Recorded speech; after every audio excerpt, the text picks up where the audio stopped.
In looking back, those of us who played through both games, both Armored Core 5 and Verdict Day, most can tell you that the first one, 5, had a much longer and more rich life than its sequel, Verdict Day. There are many reasons for this, of which we'll be picking apart in today's breakdown. Before we go any further, if you're new to the channel or a returning viewer, be sure to subscribe, and if you want to join our Discord, check the link in the description. Just say when you join that you did so from this video.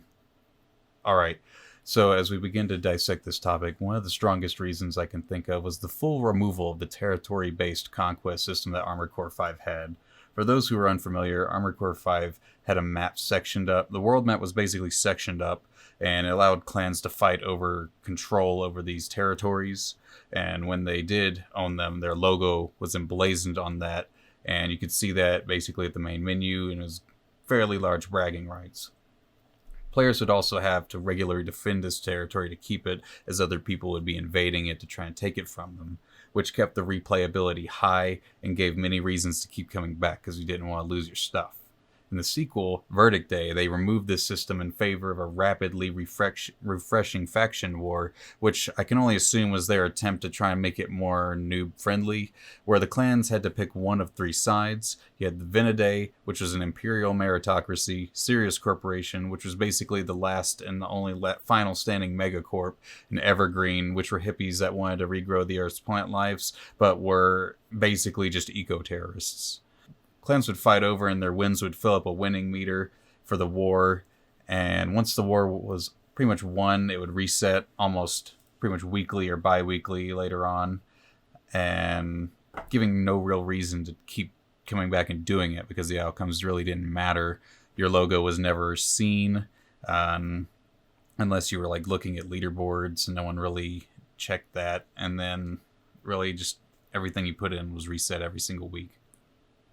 And the next reason a lot of people, in my opinion, left was the dumbing down of weapon tuning and farming for good weapons. In Armored Core 5, when you were farming, the base stat could be average, better, or worse, allowing for people to farm for that god gun version of their favorite weapon and give them that competitive advantage and give them a reason to just keep grinding and playing the game, which gave them more opportunity to do other things like free battle and conquest when their people got on.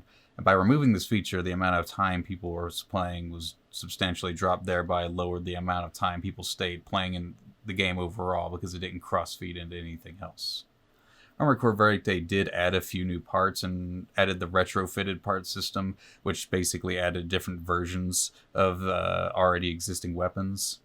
And through the true 5th gen style, a large majority of these weapons and additions of armor and any real part that it added are almost completely useless, save for a few standout exceptions.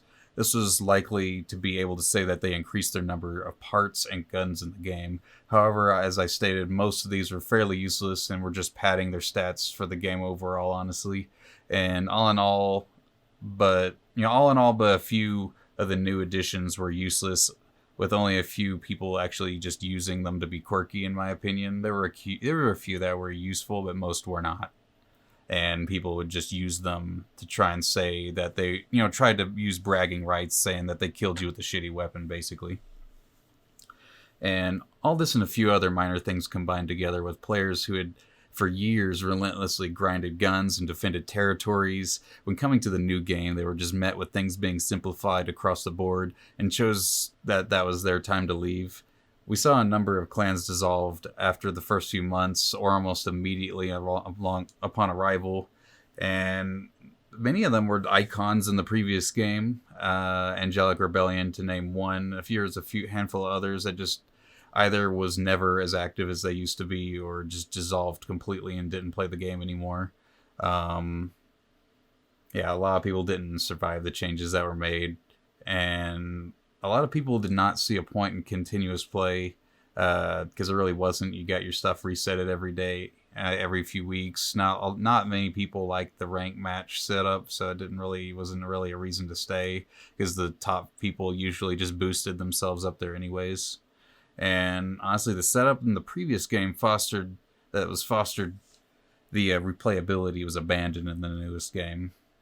If you guys can think of any other reasons, I'd love to hear your ideas down in the comments section. Be sure to check out our other mecha related content here, but that's all for now. See ya.